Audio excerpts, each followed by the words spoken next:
Donc, une fois que j'ai défini ces éléments, je peux cliquer directement dessiner dans le dessin de profil en long pour voir apparaître la boîte de dialogue créer un dessin de profil en long. Et je peux aussi avoir cette boîte de dialogue depuis cette commande ici, créer un dessin de profil en long. Alors c'est forcément plus rapide si je le fais depuis la palette de la ligne de profil en long de surface. Ici, je retrouve bien la rue des Cistes. Je peux ici définir le nom de mon profil en long, mais ici, je vois bien que je dépends de l'axe parent, donc mon profil en long va s'appeler rue des Cistes, dessin de profil en long, que je pourrais appeler variante 1, variante 2, ou tout simplement projet 1.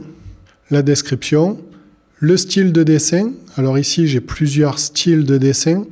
Je reviendrai un peu plus sur l'explication ici de ces informations pour échelle. Par défaut, là, je vais prendre tabulation régulière à 10 mètres avec une échelle verticale X2. Et je reviendrai sur la définition de ces termes. Donc ici, je vais retrouver le calque du dessin de profil en long.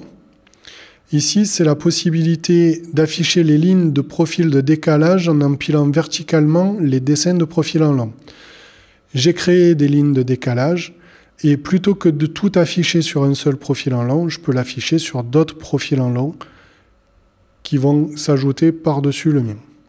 Je vais valider, je vais faire suivant. Intervalle d'abscisse curviligne. Ici, si je choisis intervalle défini par l'utilisateur, je peux afficher le profil en long soit sur la totalité de mes abscisses, soit sur des abscisses tronquées, des abscisses que je vais définir moi-même, par exemple de l'abscisse 100 à l'abscisse 300. Ici, il est préférable de le faire sur la totalité.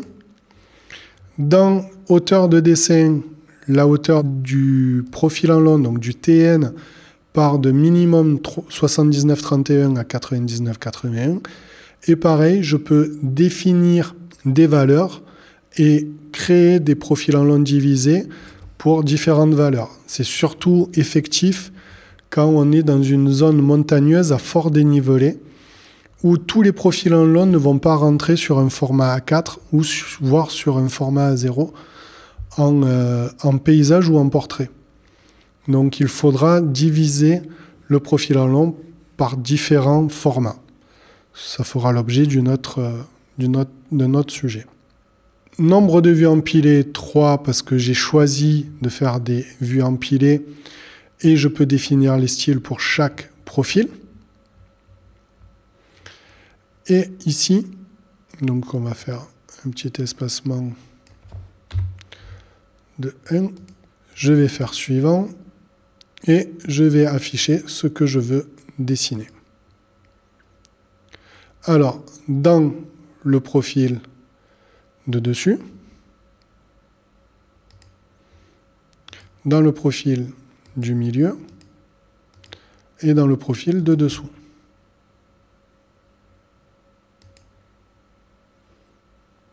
Ici, dans le profil conception, je peux choisir encore un style de jeu de bandes de données. Les bandes de données, je les retrouve ici. Ici, je retrouve par défaut une distance cumulée qui correspond au TN, la cote terrain qui correspond au TN, une cote projet qui va correspondre à une courbe projet qu'ici je n'ai pas pu définir pour le moment, parce qu'il faudra dans un deuxième temps définir une courbe projet. L'écart TN moins le projet, donc en attendant la courbe projet, la géométrie verticale et la géométrie horizontale qui, elles, correspondent à l'axe, pour la géométrie horizontale notamment. Et ici, la possibilité de faire une différence des surfaces des blés et remblais par hachurage, mais bien sûr, il faut une courbe projet pour le faire. Et je vais faire la création du profil en long, cliquer le point de base, et voilà, tous mes profils en long décalés. Donc ici, je retrouve bien le profil décalé à gauche, le profil décalé à droite, et ici, je retrouve bien mon TN. Et donc, je retrouve bien l'axe en plan avec les clotoïdes arcs. Voilà. toutes mes courbes et toutes les informations qui correspondent à mon projet. Ici, les distances cumulées, les codes terrain, et tout à l'heure, quand nous allons définir la cote projet, eh bien, il y aura l'information cote projet qui va se mettre à jour. Pour le moment, elle prend cette information-là. Donc ici, ce ne sont que les profils décalés que je pourrais aussi faire apparaître sur cette courbe, sur ce profil en lampe.